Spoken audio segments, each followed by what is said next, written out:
Welcome into the Lucas and Lucas podcast. Lucas Frankel alongside Mike Lucas, and we usually begin with something New York sports based, but something happened in the National Football League that just cannot be ignored. The Colts fired Frank Reich and then announced that they'd be hiring Jeff Saturday, who was an analyst for ESPN as their head coach. Absolutely just shocking decision on every level. What was your reaction when you heard the news, Mike? I thought it was fake at first. And then I saw that it wasn't fake. And then I came up with a bunch of terrible jokes and I tweeted out the worst of my best. And then I thought, to me, this signals Jim Irsay saying, even though we're 3-5-1 and technically still in the thick of things, we can tank and get the first or second overall pick in this draft. And there's someone in this draft that we need at quarterback. This is a chance for us to avoid an interim coach coming in and going 6-1 or 5-2 or whatever, how many games they have left, and having the internal pressure to hire him. I think this gives Irsay a chance to go offer the entire bag to Sean Payton and start those conversations now, or Tony Dungy, bring him out of retirement, or somebody, some massive fish that he's waiting out there who may be enticed by a very large contract and the prospect of having the first or second overall pick. You hire Jeff Saturday, who went 20-16 in a Christian high school league in Georgia with no coaching experience, doesn't know anyone on the team personally. To me, it just screams, we are going to put a legend out there so the fans stay interested in the team while also trying to tank for CJ Stroud or Bryce Young or Will Anderson or somebody to help us lure in a head coach that we really want, and we could start those conversations today because we know Jeff Saturday is not the long-term answer. So in your mind, all right, hang on, because that's not the what I expected you to say. So I just blew your mind. You didn't think you didn't even consider that possibility. well, it's plausible, but you would think that Jeff Saturday has some sort of integrity here. He does, but that's the point. He can go out there and he could try his damn hardest, and they're gonna stink. He doesn't know any of the players. What's in it? I mean, we obviously don't know how much Jeff Saturday. What's in it for Jeff Saturday? A chance to be an NFL head coach for 8-9 games. Right. But the Colts, let's call it what it is. Sam Ehlinger is, easily the worst quarterback in the league. The Colts are going absolutely nowhere. Maybe Jeff Saturday believes he could turn this thing around, but so you think No. You're missing the big picture. Jeff Saturday coached for 3 years in high school, said, I want to spend more time with my family. He gets into media. He's really good at media and broadcasting, does a great job on Get Up and ESPN. If someone offered you a golden ticket to say, hey, for half a season, do you want to live out your dream? And coach a crappy football team that's going nowhere? And coach your team where you're a legend, where even if you suck, people will love you forever because you were associated with Peyton Manning and a Super Bowl championship in that city. It's a no-lose for Jeff Saturday. If he goes in and they go 0-8, people will say, well, what'd you expect? He was on Get Up 2 months ago doing nothing. That ruins his reputation, though. How does it ruin it? He has no coaching reputation. He was 20-16 in high school. He's not coming in like he's a three-time state champion. Why would you sign yourself up to become a laughing stock? Because I think it's a chance to, if the Nets called you right now and said, Lucas Frankel, would you coach the Nets for the next 60 games? You would say yes, because guess what? No, it's a once-in-a-lifetime opportunity. My first question would be like, what is, like, are you serious? What are you, like, what drugs are you on? That's what Jeff Saturday said he said. He goes, right, but you wouldn't pass it up, though. If the Jets called, if Robert Saleh was getting fired, and I know they're 6-3, so it's not apples to apples. This is a chance for Jeff Saturday to coach his favorite team. And listen, if he was serious about coaching, and this was something he's always wanted to do, and this is something he, cared about long term, then he probably doesn't leave high school coaching and go back to getting into media. He probably stays in the coaching ranks. I guess in the grand scheme of things, like he will always be able to just go back to media in any capacity he wants. It's a no lose to him. If they go out and they go 8-0, then either he stays as the head coach or someone else says, oh, Jeff Saturday went 8-0. We got to give him a shot. If he goes out and bombs, there's no expectation. Everyone in the media is calling it the biggest laughingstock move in head coach hiring history. Like, there's zero expectation. He was on the set of Get Up on Monday, Frank. Was he actually on the show on Monday? I don't think he was. Or whatever. He was employed by ESPN and Get Up on Monday, whether he's on the show or not. I don't know. But there's a no-lose for him. And I think it's a way of Irsay to say, you know what? We want Sean Payton. We want Dungy's not the right name. We want someone out there who's a massive name who's not currently coaching, who we can start negotiating with now. And by bringing in Saturday, as opposed to elevating a random assistant, there's now interest in the team. We care about the Colts the next 8 games. We want to see how he does. No. We care about the Colts for the first game to see how they do. If they get destroyed, no one will give a crap. Well, once again, there's no pressure on Jeff Saturday. He cannot lose in this situation. What was your take? I mean, my take is that I've blown your mind. You don't even know what to think anymore because I think I'm right. I really think I'm right here. Jim Irsay clearly was not obviously happy with the direction of his team, and he has always had an infatuation with Jeff Saturday. Like, for whatever reason, he's been consulting for them. He tried to hire him in the past for coaching staff positions. And I mean, listen, and let's also call it what it is. Jim Irsay is one of the most flamboyant owners in the league. A little out there. You even saw him during the press conference last night. He kept smacking the table. When I see greatness, I know it. I'm glad he has no experience. Like, he just sounded like he was completely off the rails. And I'm just trying. I am having difficulty understanding why Jeff Saturday would leave a position that he had a lot of credibility in and is putting that up to become potential laughingstock. And like the fear, and I guess maybe he doesn't have that mentality because he's so much money. Frank, let me put it in your terms for you. Ready? I'm not sure who's the main sports guy at CBS HQ. Like, who would you say is the main anchor? I'd say, I mean, it's between 1 and 2 people right now. Just name one of them. Chris. Okay. Chris gets sick. He's got to take 3 months off. And they go, Lucas Frankel. Well, that's different, though. No, stop. Hold on. Let me finish the example. They say, Lucas Frankel, you've been on air before, just like Jeff Saturday played football. But let me finish the example. You have anchored just like Jeff Saturday coached at high school level. You anchored in Utica, New York. It's a much smaller level. Frank, for the next 3 months, you're Chris. You're gonna fill in for Chris. First off, it's 1-word answer, and then I'll finish. Would you take it? 1-word answer. Yeah. Of course you would. But I'm more experienced. It was 1 word. Let me finish. Because if you go out there and you kill it, it opens up every door to you've ever dreamed of in your life. And if you don't, and if you bomb, and let's say you don't do, Frank, I love you. I think you would do a wonderful job. But if you didn't, and let's say your Q rating didn't go up and they said, you know what, Frank, it's not for you. You have the ability to go back. You had no expectation. They're not expecting anything from you in that situation. But like, Jeff Saturday, if he really wanted to be a part of an NFL front staff and coaching, he would have done that. He wouldn't have gone to media. He wouldn't have done whatever he did for the past however many years he's been retired. I forgot what year he retired, 2010, whatever it was. He's been out of the league for a while, and he lived his life. He did other things. He got involved with his son's football team. He did ESPN. Like, he didn't go to the avenue of wanting to become a, bottom of the level NFL assistant, working his way up to offensive line coach to, offensive court. He didn't do any of that. It didn't seem like he had any interest in that. And all of a sudden, he just flips the switch and he's like, yeah, I'm all in. It reminds me of Steve Nash being hired with the Nets, a guy who that didn't really need to become a head coach. It was basically like Kevin Durant twisting his arm. Hey, Steve, come on, do this with us. And he reluctantly did it, and now it's over. But that's sort of the same comparison I sort of get here. And also the fact that it's also a lose-lose situation. And let's say this is only for the rest of the season, because let's say the Colts aren't going better than 2-6 with Jeff Saturday, because especially with that quarterback. So they're with their roster, yeah. Saturday, they're not going to win a lot of games. So one of the things I'm questioning is how he goes in that locker room and looks at those guys in the eye. I mean, obviously he's been in locker rooms and has experience in that regard, but to be a leader of men and go to be the authoritative figure in that for that organization, I have high doubts about how seriously he will be taken with that team, given his lack of experience and just the whole situation in general. Because I great for him that, he's been able to get this opportunity for himself. I just struggle to see how you can take any of this remotely seriously.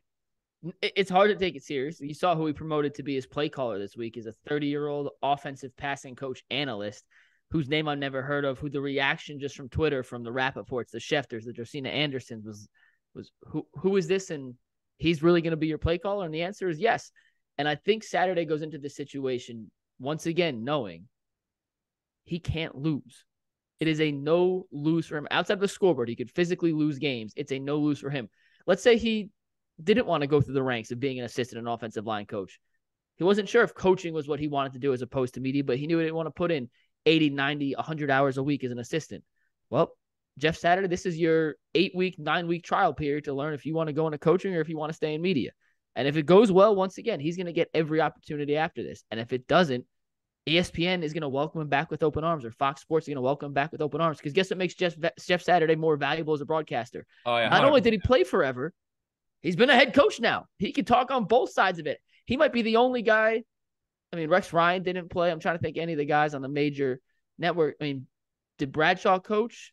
I'm trying to think of guys who have done both. Terry Bradshaw, just between ESPN, CBS, Fox. Tony Dungy did. Yeah, Tony Dungy, Herm Edwards. Oh, Edwards is back. I forgot. But I'm saying it just makes him more valuable in that sense. I really don't see what the downside to Saturday trying this is, other than, they may be a laughing stock for a couple of weeks, but once again, the expectations are so low that if they win one game, it's going to be a miracle.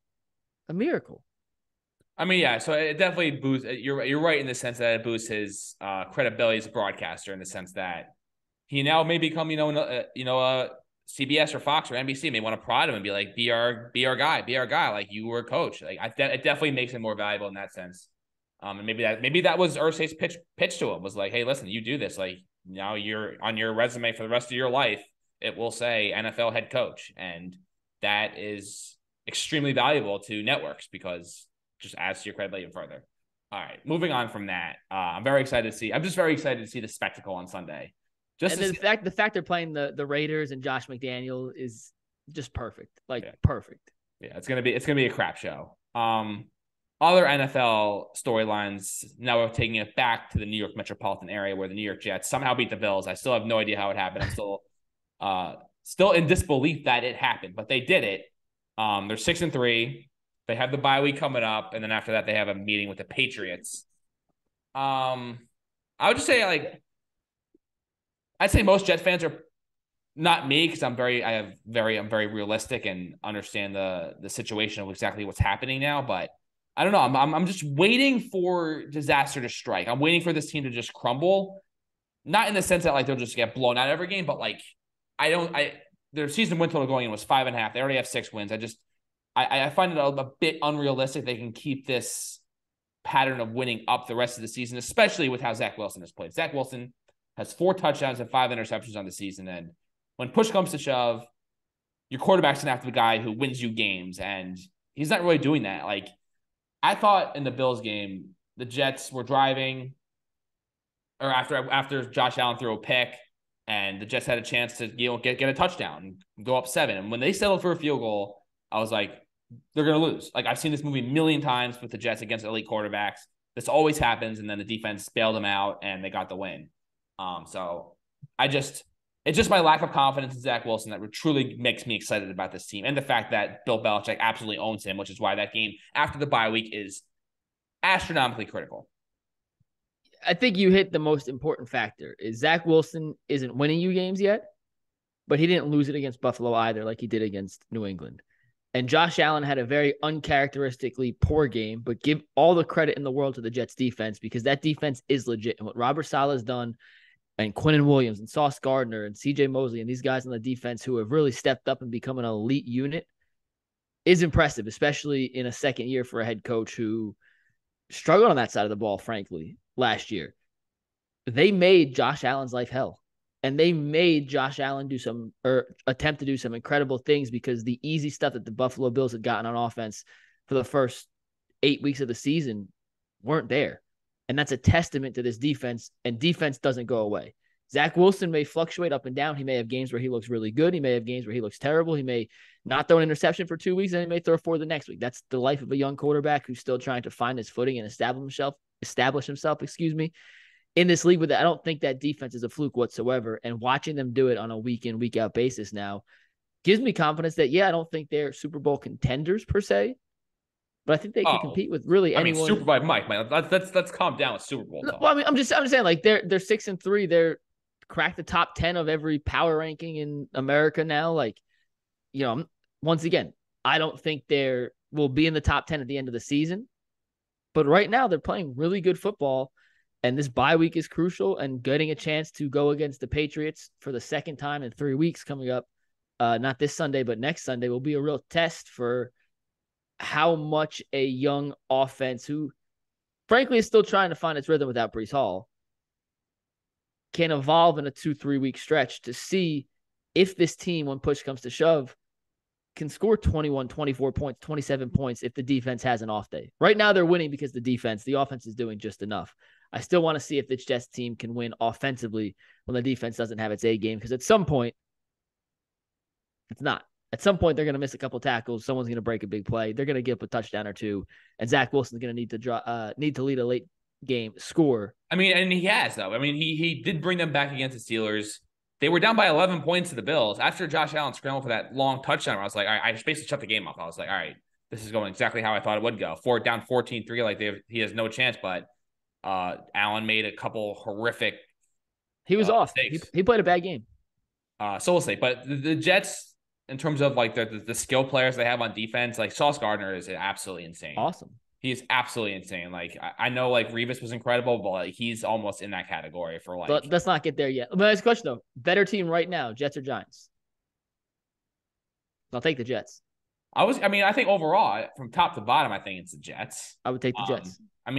The quarterback thing is interesting because neither guy has really shown me anything. Daniel Jones had a couple nights, had a 100-yard rushing game, but like I don't really trust either guy. I think Zach Wilson is still a little more of a bit of an unknown at this stage of the game than Daniel Jones. I think we know a little bit. I think it's pretty clear that we know that Daniel Jones is not going to be a star. Like he sort of is what he is. Zach Wilson, I don't think will be a star either, but I guess there's still a little bit of hope among the Jets that he can still develop and get to that point. So we'll see. But I think based on how this Jets skill position players on defense with Quinnen Williams, Sauce Gardner, Quincy Williams, Carl Lawson, John Frankel Myers also doing really well on the interior defensive line. Like they just have a DJ Reed has also been an incredible corner. They just have a lot of guys who just make impact plays, and obviously CJ Mosley is just one of the best sheer tacklers at the middle linebacker position, finally healthy. The Jets have a lot of playmakers on defense and offensively. As you said, they're still trying to find their identity without Breece Hall. Garrett Wilson looks incredible. Still curious to see what they make of Elijah Moore, who I still think is really skilled, but hasn't had like a reception in like a month. So there's still a little more potential there. We'll see if Zach Wilson can improve, but that game against the Patriots is the true test for me about where this Jets team is going with Zach Wilson. Like at some point they haven't beaten the Patriots in Foxborough in 12 years. They haven't beaten the Patriots at all since 2015. It's been way too long, and quite frankly, I'm sick of it. Isn't it crazy, real quick before we move on, isn't it crazy what happens when your GM nails a draft class? And everyone, and especially back-to-back draft class, but you look at this one. Garrett Wilson looks like a stud. Jermaine Johnson's shown flashes. Breece Hall is an absolute monster. Sauce Gardner's amazing. He completely transformed the team. And in a year, and wasn't Tucker, Elijah Vera Tucker? I know he's hurt, but he was last year, right? Yeah. And who else? Didn't they have another first-round pick last year? It was Vera Tucker and Zach Wilson. And Zach Wilson, and the year before was Quinnen Williams. So Zach Wilson's the one that the jury's still out on, but 4 of their last 5 first-round picks look like bona fide studs. So we'll see. It's exciting, but I'm still very, very tempered. Elsewhere, the Packers have lost 5 games in a row. It's absolutely shocking. I just looked at their win total on Caesar Sportsbook. 6.5 games right now for the Packers. I believe their preseason was like 11.5, but right now. For the full season, will they win? Will they get the 7 wins is the question. The remaining schedule is the Cowboys this Sunday. No. Probably that's a loss. Titans. The job Vrabel did against Patrick Mahomes completed 43 passes. Malik Willis completed 5 passes, and that game went to overtime. That is just, it's inexplicable based on how that happened. There are just some teams that match up well with others for whatever reason, and I watched that whole game, Frank. Outside of a 10-minute stretch, Kansas City looked like significantly a better team, but for whatever reason, like you said, Tennessee finds ways to scrap, fight, make it ugly, make it physical, and hang around games. And it's insane to me that as limited as they are on offense, not only do they not have a quarterback, they have no receivers. No one on the outside was getting open. AJ Brown even tweeted that. I don't know if you saw the tweet, but he said no one's open again, and with 3 crying face emojis as a little shot at his former team. But yeah, they match up well against it. So finish the schedule. They could beat the Titans, especially with Willis. But they are 3-6, I believe. Yeah, 3-6. They're 3-6. They have 8 games left. So could they go 4-4 in their final 8 games? Cowboys, Titans, Eagles. All right, we'll just go one by one. Cowboys lost. Titans, assuming Malik Willis can't. I mean, Grant. Let's just say lost. Let's just say they won't be That's a favored. win. So win? 1-1. Eagles lost 1-2. Bears. I mean, I'm starting Justin Fields in fantasy maybe for the rest of the season. They really seem to be moving up in the world. So all right, Cowboys lost, Titans win, Eagles lost, Bears lost, Rams win. That's 2. Dolphins lost, Vikings lost, and then Lions at home in Week 18. Will Rodgers even be playing that game if they're eliminated? Who knows? It's gonna be close. 6.5 is absolutely the right number. Yeah. If I had a bet on it, I would probably go under just because.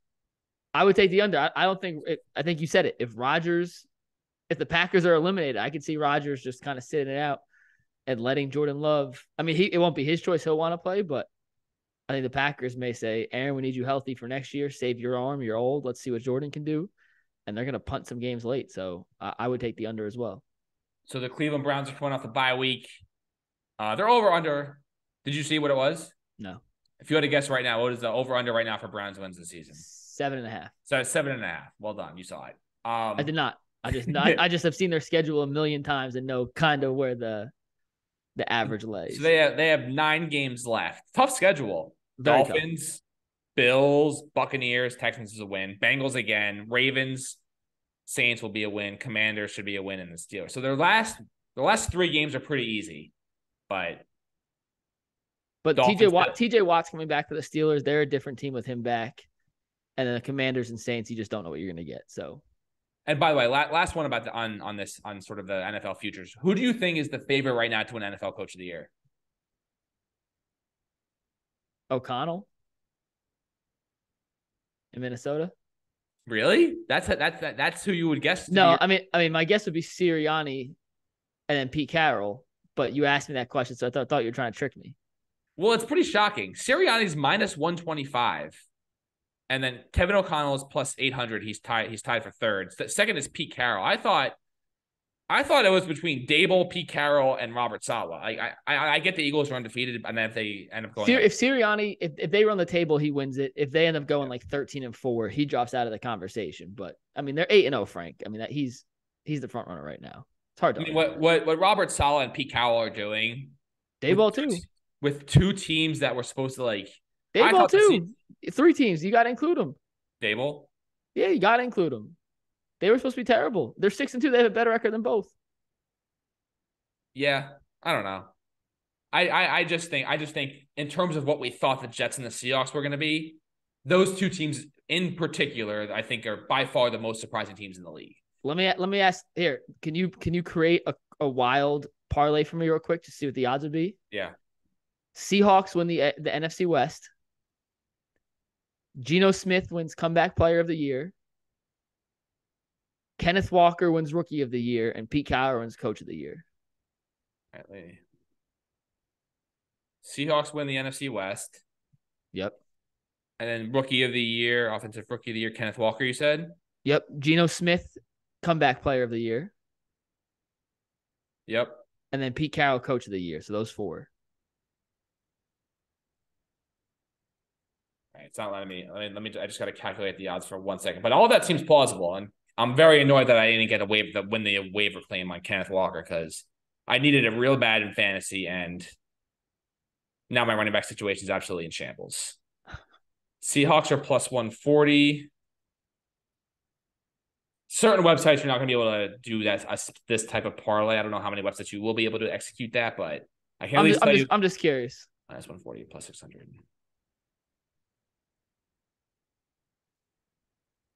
Oh my God.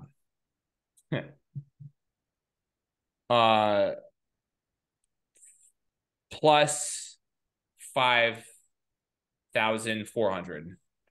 54-1. I don't think it's that crazy. Right? Is what the odds would be. I mean, yeah, it's not, yeah, it's Kenneth Walker's a lock. Geno Smith's probably going to win that. Pete Carroll, if they win the NFC West, you can't give the award to anybody else. So that's I might sprinkle $10 on that, Frank. I don't know. You just have to find a site that would accept it, but yeah, because whatever. last thing before we go. Ime Udoka is not going to be the new head coach of the Nets because it's been a week and we've heard absolutely nothing, and that's just not happening. So, Yeah, I heard if it was gonna happen, it was gonna happen right away. The longer it waits, the longer discussions are developing between the league and the Nets. Apparently held an internal workplace conference with female employees to gauge their feelings on the whole situation. And the longer it goes, I think the less and less likely Udoka ends up as the Nets coach. I'm not quite sure what the holdup was, if it was the league holding them up at first, because it seemed, according to those first reports, the Nets were gung-ho. That was the move. So I'm not sure where the stall came, but the longer the period waits between that initial report and an actual hire, I think the chances of him becoming the next head coach of the Brooklyn Nets become slimmer and slimmer. yeah, it's not happening. And like in the grand scheme of things, as great as a coach as he is, like it's probably for the best that it's not going to happen just because like with all the distractions and all the drama that's been going on with this franchise, like to just add another like layer to it is almost silly. So I'm not like super annoyed that it's probably not going to happen, but I do think he is an incredible coach. Not knowing exactly what did actually transpire. You can say he's a great coach. He might not be the best person, but he's undeniably a great coach. And my 2 cents on that is just, if you have Kyrie Irving and Kevin Durant on your team, you're going to have a black cloud over the entire franchise while those two are there. You might as well bring in Udoka and become the ultimate bad guys and just lean into the villain card and get the best guys around you, because the only way to break being a villain is to win. And he gives you the best chance to win. As long as Durant and Kyrie are there, you're never going to be a squeaky clean organization. Those two are always going to have some level of drama surrounding, and Ben Simmons too. Those three are going to have some level of drama surrounding you. So you might as well lean into it and just, use their talents on the court to the best of its ability. I thought Udoka was the best option for that, but we'll see how it plays out. And Kyrie met with Adam Silver on Tuesday. They apparently had a very productive conversation, and it seems like Kyrie's return to the team will happen sooner rather than later. It's been 3 games that he's been out, and that's been 2-1 in those games. They should have probably a winnable game last night against the Mavericks. KD missed free throws for the first time in like a month and missed the game. But do you want Kyrie back on the team? And do you think that like that's something that's probably going to happen? I mean, in your estimation? Do I think he'll come back? Do you I mean, I guess do I want him back? Do I think you want him back is the question. I think he will. I think he'll come back. I do think they need him. Personally, no, I don't want him back. The Nets need him though. The Nets are a mediocre team without him. Even though they've won the last 2 out of 3 games, like they could beat anyone on any given night, but it's not sustainable when Durant is your only offensive threat. You need, as this roster is currently built, they need Kyrie Irving. I just feel like since he's been gone, though, the offensive flow has been so much smoother. Cam Thomas is like contributing. I don't understand. I didn't really understand why he wasn't contributing before. It's almost like they were like he was being relegated to the bench. Maybe Zoff Vaughn's realizing, hey, like this guy deserves minutes. And when he's been playing, he's been scoring. And the Nets need scoring. Yeah. And I just feel like the offensive flow has been so much smoother now that Seth Curry's back, Joe Harris is back, Cam Thomas is stepping up. Well, they have one less guy without Irving who dominates the ball. So, it's going to be more natural of an offensive system. But like I said, when push comes to shove in the fourth quarter, you'd much rather have Kyrie Irving creating and dishing than Cam Thomas or Seth Curry or anyone else like that. Like he unlocks a lot of their other stuff. And at some point, Durant's health comes into question. He can only play so many minutes. We saw when he was playing 42 minutes a game in the regular season last year, he hurt his knee, then hurt his Achilles. It's inevitable it's going to happen again if he is asked to produce at that workload consistently just because of his age and the part of his career he's at now. So they do need Irving back, but if he wants to take 10, 15 games off, I'm totally cool with giving him as much time away as needed. All right, that will do it for the Lucas and Lucas podcast. One thing we did not mention in this episode, the Astros won the World Series, but moral of the story is nobody gives a rat's crap, and we'll leave it at that. See you all next week. Next week.